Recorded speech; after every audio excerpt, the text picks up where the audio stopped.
한번 기도하겠습니다. 하나님 아버지 감사합니다. 예배를 마치게 하시고 또 이렇게 같이 다시 모여 성경 공부하게 하심을 감사를 드립니다.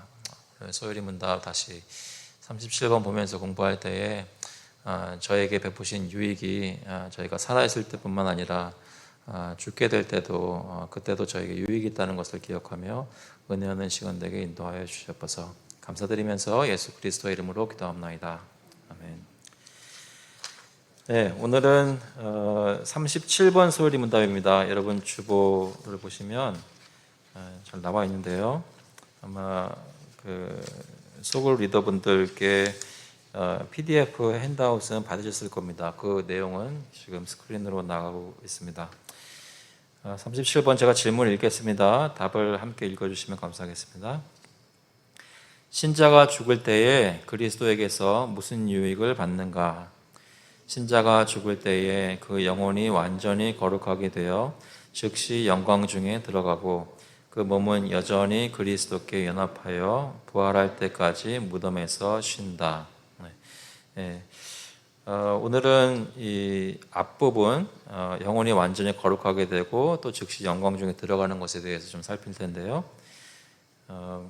그 성경 구절들이 같이 나오는 것들이 있습니다. 잠시 한번 읽어보시면 히브리서 12장 23절에 하늘에 기록된 장자들의 모임과 교회와 만민의 심판자이신 하나님과 온전하게 된 의인의 영들과, 저희가 조금 있다가 다시 보게 될 텐데요.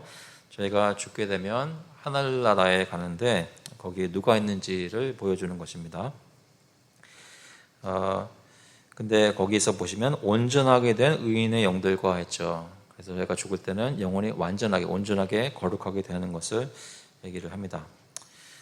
이번에 누가복음 23장 43절에 보시면 예수께서 이르시되 내가 진실로 너에게 이르노니 오늘 내가 나와 함께 낙원에 있으리라 하시니라. 그날 죽은 십자가에서 예수님 옆에서 죽었던 강도에게 말씀하시는 것이죠.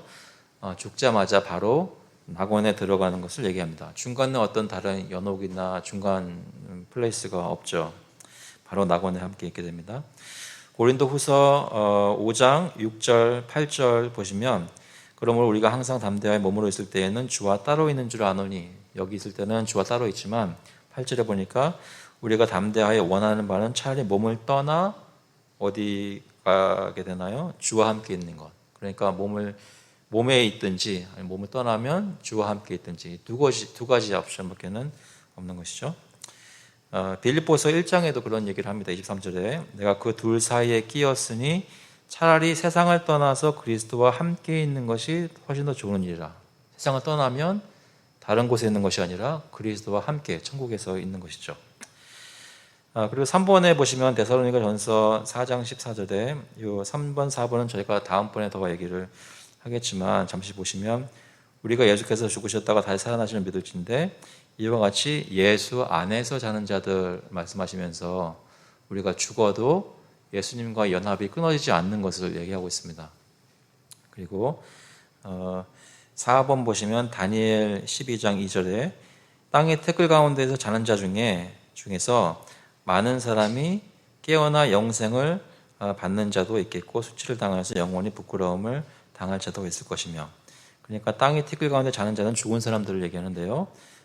그 사람들이 지금 깨어날 때가 있다는 것이죠. 그럼 깨어나기 전에는 자고 있다고, 쉬고 있다고 얘기를 합니다. 안식을 얘기하는데 요한복음 5장에서도 이를 놀랍게 여기지 말라. 무덤 속에 있는 자가 다 그의 음성을 들을 때가 오나니, 이제 부활할 때가 오는 것이죠. 그때까지 쉬는 것이고요.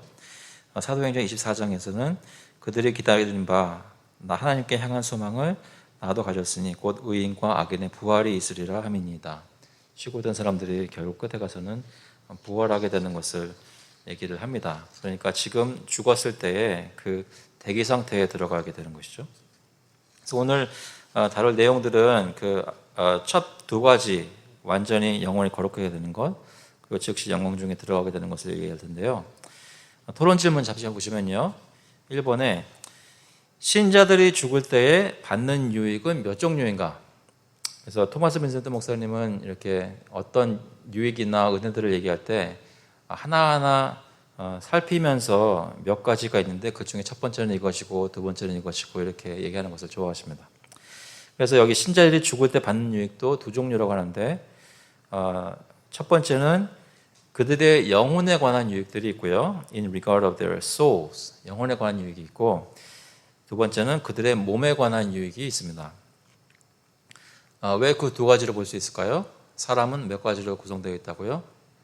이 두 가지로 구성되어 있기 때문입니다. 영혼과 몸이 있는데 죽을 때에 이 두 가지 요소에 다 은혜가, 유익이 있다는 것이죠. 참고로 잠시 생각해 보시면 내게 죽는 것이 유익하다라고 생각해 보신 적 있어요? 가끔 생각되죠. 이제 그러니까 지금 여기서 겪는 일들이 정말 힘들 때, 에휴, 빨리 끝냈으면 좋겠다. 이런 생각이 드실 때가 있는지 모르겠습니다. 또 어르신들 중에서는 그런 말씀 하시는 분이 가끔 가다가 있죠. 내가 빨리 죽어야지 라고 말씀하시는 분들이 있죠. 근데 사실은 그런 분들 모셔다 놓고 진지하게 물어보면 또 안 그러시는 거죠. 누가 죽는 것을 유익이라고 생각을 하겠어요? 보통 세상 사람들 생각할 때. 근데 성경은 신자에게는 이 살아있을 때만 은혜를 받는 것이 아니라 또 장차 영생 속에 은혜를 받는 것만 아니라 그 죽는 순간에도 주어지는 유익들이 있다는 것입니다. 그런데 그것이 여러 가지 종류가 있는데 특히 영혼에 관한 유익들이 여러 가지가 있고 몸에 관한 유익들이 있다 해서 죽을 때에도 하나님께서는 저희의 전체를, 저희의 모든 것을 빠지지 않고 유익을 주시고 은혜를 주십니다. 그러면 두 번째 질문 보시면 같이 한번 읽어볼까요? 두 번째 질문. 신자들이 죽을 때에 그들의 영혼에 관하여 받는 유익은 무엇인가? 죽는 것이 우리 영혼에 뭐가 그렇게 유익한가? 보시면 신자들이 죽을 때 그들의 영혼들은 먼저 완전히 거룩하게 됩니다. 여러분 예수님 믿고 여러분 마음속에 생각하는 것이나 이렇게 많이 순해지고 유해지고 착한 것들을 생각하게 되고 또 하기를 원하고 이런 것으로 바뀐 것이 혹시 있나요? 있으실 거예요. 그죠? 성격적으로도 좀 약간 더 바뀐 것도 있을 것이고, 하지만 지금 현재 내 영혼의 상태가 만족할 만큼 거룩하세요? 어디 내놔도 부끄럽지 않을 정도로 하나님이 나에게 이런 은혜를 베풀어 주셔서 내가 이제 이렇게 거룩하게 됐습니다라고 드러내실 수 있으시겠어요? 그렇게 할 수는 없잖아요. 아무리 하나님의 은혜로 이렇게 내가 자랑하고 싶습니다 얘기를 하려고 해도 실제 내 영혼의 상태가 생각이든지 마음속에 바라는 것이라든지 실제로 그 영혼이 작동해서 이렇게 튀어나오는 말이나 행동들이 다 거룩하지 않거든요. 그런데 죽을 때에는 그 영혼이 완전히 인간으로서 할 수 있을 만큼 완전히 다 거룩하게 된다고 합니다. 우리는 본질적으로 하나님처럼 거룩한 사람들은 아닙니다. 그런데 피조물이 거룩하게 될 수 있는 하나님의 닮은 꼴로 변하는 역사가 우리 영혼에 언제요? 죽을 때에 일어나게 됩니다. 그러니까 그런 의미에서 볼 때 우리가 죽는 날은 우리가 기대할 만한 날이라는 것이죠. 이해되시죠? 우리가 죽는 날은 슬픈 날이 아니라 우리의 영혼의 관점에서 볼 때는, 영혼의 상태의 관점에서 볼 때는 기대하고 소망할 만한 날이라는 말씀입니다. 그래서 아까 읽었던 대로 하나님과 및 온전하게 된 의인의 영들과 히브리서 12장 23절에 우리의 영혼이 온전하게 되는 날이 그 날이 되겠습니다. 그리고 그 영혼들이 온전하게 되는 것뿐만 아니라 두 번째로 보시면 즉시 영광 중에 들어간다고 합니다. 어디 좀 머물렀다가 어디 좀 이렇게 돌아다니다가 잠깐 대기하고 있다가 다시 천국에 나중에 시간이 되면 가는 것이 아니라 죽는 즉시 하나님 앞에, 예수 그리스도 앞에 나가게 되죠. 아까 읽었던 대로 빌립보서 1장에 차라리 세상을 떠나서 바로 그리스도와 함께 있는 것이라고 바울 사도는 증거를 했습니다. 고백을 했습니다. 그들의 영혼에 관하여 받는 유익 중에 거룩하게 되는 것이 있는데 그 세 번째 토론 질문 보시면 신자의 영혼이 죽을 때에 가질 완전한 거룩함이라는 것은 도대체 무엇인가, 무엇으로 구성되어 있는가 얘기하는데요. 다음으로 구성됩니다. 첫 번째로 죄의 때와 오염으로부터, 죄의 존재로부터, 그리고 죄에 대해 끌리는 그 어떤 성향으로부터 완전히 자유하게 됩니다. 혹시 누가 우리의 삶을 지금 살펴보시면, 영혼의 상태를 살펴보신다면 다 깨끗하지 못하고 여기저기 때가 묻어있는 분들이, 때가 묻어있는 부분들이 있을 것입니다.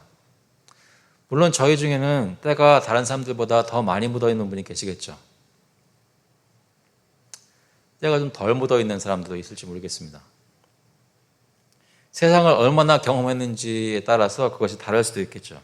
하지만 우리가 다 그 때에 묻은 것들이 씻어지는 과정 중에 있습니다. 그래서 5년 전보다, 2년 전보다, 어제보다 내가 조금씩 더 씻어지는 부분들이 있습니다. 그런데 우리가 죽는 때가 되면 우리가 다 완전히 씻어진다는 것이죠. 이런 예를 들면 저희 가족들이 좋아할지 모르겠어요. 가족들이 없으면 자유롭게 얘기할 텐데. 빨래를 해요. 빨래를 하면 때가 벗겨져야 되는데 안 벗겨져요. 찌든 때라 그러죠. 분명히 세탁기를 처음 샀을 때는 새 것이 좋구나 하는 생각이 들 만큼 빨았는데 하얗게 나오더라고요. 너무 좋았어요.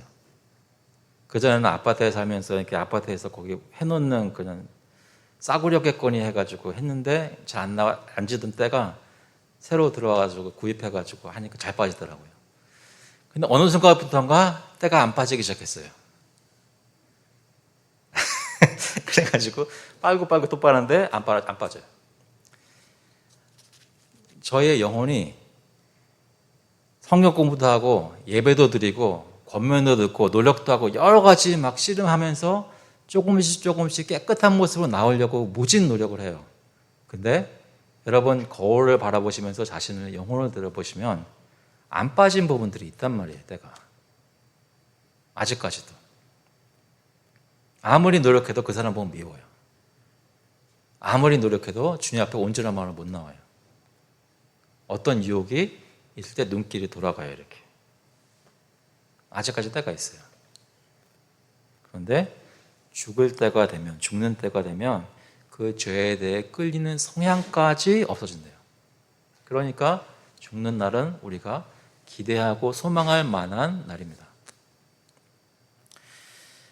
두 번째로 그들의 영혼이 완전히 바르게 된 것과 그리스도의 형상에 온전히 닮음으로 구성된다.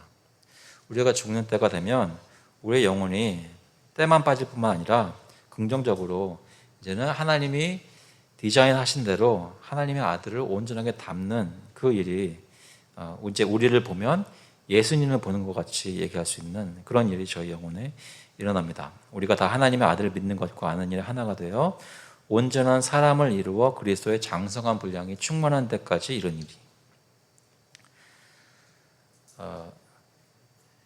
기대되시나요? 여러분이 죽는 것을 너무 두려워하지 않고 오히려 그날이 하나님이 정하신 때가 되면 우리의 영혼이 이렇게 완전하게 된 것을 소망하실 수 있기를 바랍니다. 네 번째 질문 같이 한번 읽어볼게요. 신자들의 영혼이 죽을 때에 즉시 들어가게 되는 그 영광은 무엇인가? 우리 영광 가운데 들어간다고 하는데 이것도 토마스 벤센트 목사님은 세 가지로 구분해서 얘기를 해요. 첫 번째, 영광스러운 장소로 가고요. 영광스러운 무리에 합류하게 되고, 세 번째로 영광스러운 상태로 들어가게 됩니다. 그래서 다섯 번째 질문을 보시면 그 영광스러운 장소, 신자들의 영혼이 죽을 때 즉시 들어가게 되는 영광스러운 장소는 무엇인가? 그것은 하늘에 있는 그들의 아버지의 집입니다. 아까 설교 때 잠시 말씀드렸지만 그리스도께서 준비하고 계신 아버지의 집에 들어가게 됩니다. 그리스도께서 그들을 위해 준비하신 처소에 들어가게 됩니다. 요한복음 14장 2절 아까 읽었었는데요. 같이 한번 함께 읽어보겠습니다. 내 아버지 집에 거할 곳이 많도다. 그렇지 않으면 너에게 일렀으리라. 내가 너희를 위하여 거처를 예비하러 가노니. 영광스러운 장소는 바로 다른 곳이 아닌 예수님께서 준비하신 하나님 아버지의 집입니다. 그 집에 다 들어가게 됩니다. 지난번에 잠깐 말씀 나눴지만 천국은 그냥 영적으로 만질 수 없는 어떤 불투명한 희미하게 보이는 그런 종류의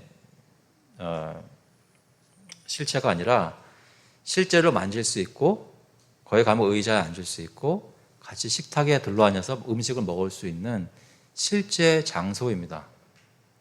다시 한번 리마인드 받을 필요가 있는데요. 천국은 실제로 존재하고 예수님이 준비하고 계시고 때가 되면 우리가 거기 가서 살게 됩니다. 그것을 생각해 보셨으면 좋겠습니다. 장소가 그렇고요. 6번째, 신자들의 영혼이 죽을 때에 즉시 참여하게 되는 그 영광스러운 무리, 우리가 합류하게 되는 그 영광스러운 무리는 무엇인가? 인데요. 그 답이 보이시나요?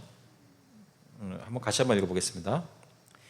신자들의 영혼들이 즉시 참여하게 되는 영광스러운 무리는 하나님과 영광 중의 그리스도와 함께함이며 천사들과 함께하고 영광 중에 있는 다른 성도들의 영혼들과 함께 있는 것이다.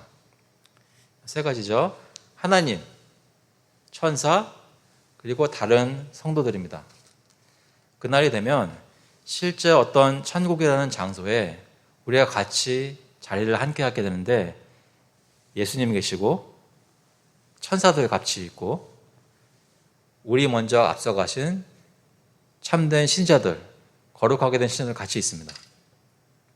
한번 잠깐 상상을 해보세요. 상상이 되세요? 예수님이 함께 있고 천사들 같이 있고 성도들 같이 있는 그런 잔치상에 둘러앉아 있는 거예요. 제가 지난주에 야외에서 성찬했을 때 감사한 시간을 가졌지만 거기에 예수님 같이 있고 천사들 같이 있는 거예요. 그리고 같이 모여있는 사람은 다 하나도 남김없이 다 거룩하게 됐어요.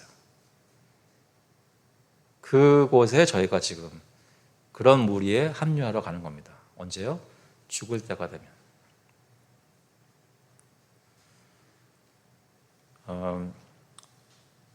계속 얘기를 하지만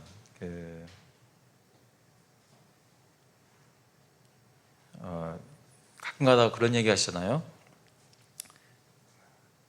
은퇴 준비하시는 분도 계시고요. 노후에 어떤 것을 하실지 준비하시는 분도 계신데, 그리고 실제로 지금 은퇴하신 분들 계시죠. 근데 저희 그런 노후 계획이라는 것을 생각할 때 우리의 생각 속에 이 땅에서 어떻게 하면 그렇게 궁핍하지 않고 그래도 몇 끼 식사하면서 주님 부르시는 날까지 잘 유지하다가 가겠지라는 것을 준비하려고 생각하는지 모르겠어요. 근데 기왕이면 저도 포함해서 기왕이면 저희가 실제로 은퇴 계획을 세우시려면 지금 살아있을 젊을 때 여러 가지 열심히 다 하고 충분히 이 중에서 준비해가지고 남은 시간들을 그래도 편안히 지내려는, 편안히까지는 아니더라도 그냥 사건 지내려는 그렇게 생각하지 마시고, 그러니까 한번 반짝했다가 조금은 서서히 질 때 그냥 남한테 부끄럽지 않을 정도로 그냥 이렇게 고요히 져가는 거를 생각하지 마시고, 우리가 시간이 지나면 지날수록 진짜 클라이맥스가 기다리고 있는 그 올라가는 길로 생각했으면 좋겠습니다. 제가 여러모로 존경하는 목사님 한 분이 이런 말씀하셨는데요. 시니어 사역을 예전에 하셨었는데 실버 플래닝이라고 하나요? 그런 생각하시는데 그렇지 않다는 거예요. 평생 동안 일하고 여러 가지 잘못했던 일들은 지금 골든 에이지를 바라보면서 준비를 해야 한다는 거예요. 근데 그 골든 에이지는 사실 죽기 전까지만이 아니라 죽는 순간부터 이루어지는 진짜 찬란한 영광의 날을 바라보면서 준비를 하는 겁니다. 왜요? 거기에 가면 그리스도를 얼굴을 맞닥대고 보게 되고 말로만 듣던 천사들이 같이 옆에 앉아 있고 거룩하게 된 성도들이 동서고금의 그 수많은 성도들이 함께 있는 자리에 가게 될 것이기 때문에 그래요. 세상에서 가장 큰 잔치에 저희가 비로소 거기 가게 되는 겁니다. 언제요? 죽을 때요. 그러니까 죽는 날은 저희가 기대할 만한 날입니다. 그래서 고린도 후서 5장 6절 말씀도 있었고요. 히브리서 2장 22절부터 24절까지 말씀도 있었습니다. 잠시 다시 한번 말씀드리면, 너희가 이른 곳은 시온산과 살아계신 하나님의 도성인 하늘의 예루살렘과 천만 천사와 하늘에 기록된 장자들의 모임과 교회와 만민의 심판자이신 하나님과 및 온전하게 된 의인의 영들과 새 언약의 중보자이신 예수와 및 아벨의 피보다 더 나은 것을 말하는 뿌린 피니라. 예수님을 진짜로 경험하게 된, 체험하게 되는 그 잔치 자리에 가게 됩니다. 그래서 마지막으로 7번 보시면 같이 한번 질문 읽어보겠습니다. 신자들의 영혼이 죽을 때에 즉시 놓여지게 된 그 영광스러운 상태는 무엇인가? 그 신자들의 영혼들이 죽을 때 즉시 놓여지게 될 영광스러운 상태는 복된 안식의 상태라고 합니다. 그런즉 안식할 때가 하나님의 백성에게 남아있도다. 저희가 그 주일에 대해서 얘기하면서 주일 성수라든지 안식일의 개념이라든지 얘기를 할 때 한 가지 다루게 될 게 무엇이냐면 히브리서 4장에 나오는 얘기인데요. 우리가 가고 있는 이 안식은 하나님이 이미 들어가 계시는 안식입니다. 하나님의 창조를 다 마치시고 제7일에 그 안식일에 복 주시고 본인께서 직접 들어가셨어요. 하나님은 그때부터 계속 그러한 의미에서 안식을 그곳에 누리고 계십니다. 그런데 우리는 그 하나님의 안식에 참여하게 되는 날이 있어요. 언제요? 우리가 죽으면 그 하나님의 영원한 안식에 참여하게 됩니다. 그래서 이 안식이라는 의미는 그냥 우리가 열심히 일하는데 이거 좀 쉬자라는 정도의 안식이 아니라 우리가 열심히 일했을 때 경험하지 못했던 땀 흘리면서 보람을 느꼈을 때도 있었고 땀 흘리면서 너무나 힘들었을 때도 있었는데 이런 삶에서는 경험하지 못했던 사람이 살면서 진짜 궁극적으로 누려야 할 행복이 가능한 안식, 그것이 우리가 죽을 때에 하나님 앞에서 경험하게 되는 안식이라고 합니다. 쉬고 싶지 않으세요? 여러분 중에 혹시 오늘따라 앞에서 말이 좀 기네라는 느낌이 들으신지 모르겠습니다. 빨리 끝나고 집에 가서 한잠 자야지라고 생각하시는 분이 계신가요? 눈으로 웃고 계시는 분들이 있는데요. 그 안식보다 훨씬 더 달콤한 안식, 그러니까 뭐 하던 거 이제 쉬자라는 그런 의미의 안식이 아니라 지금 실제로 막 열심히 하고 있는 것보다 훨씬 더 활동적이고 익사이팅하고 뭔가 나에게 더 큰 행복을 줄 수 있는 그 안식으로 가고 있단 말이에요. 그것이 성경에서 말하는 천국의 안식이에요. 근데 이 안식은 요한계시록 14장 13절에 보시면 또 내가 들으니 하늘에서 음성이 나서 이르되 기록하라, 지금 이후로 주 안에서 죽는 자들은 복이 있도다. 누가 복이 있어요? 주 안에서 죽는 자들이 복이 있어요. 하심에 성령이 이르실 때 성령이 뭐라고 그러시냐면 그러하다 그들이 이 땅에서 수고를 그치고 쉬리니, 여기서 좀 저희가 보통 생각하지 못할 만한 개념이 나오는데요. 이는 그들의 행한 일이 따름이라 하시더라. 이 땅에서 내가 어떤 삶을 살고 어떤 믿음을 가지고 어떻게 주님을 따랐는지가 내가 그 궁극적인 안식에 그 안에서 하나님을 경험하는 그 자리가 될 때 내가 무슨 삶을 살았는지가 거기 드러나게 된다는 것입니다. 그러니까 안식이라는 개념은 내가 지금은 여기서 이렇게 고생하고 있지만 이게 다 끝나고 거기 가서 이제 쉬어야지라는 것이 아니라 지금 내가 하고 있는 여러 가지 일들이 다 의미가 안식 가운데 있다는 것이죠. 내 안식에서 얼마나 감사하고 영광스러운 모습으로 참여할지가 지금 내가 하고 있는 행동이 다 따라가는 게 있다는 것입니다.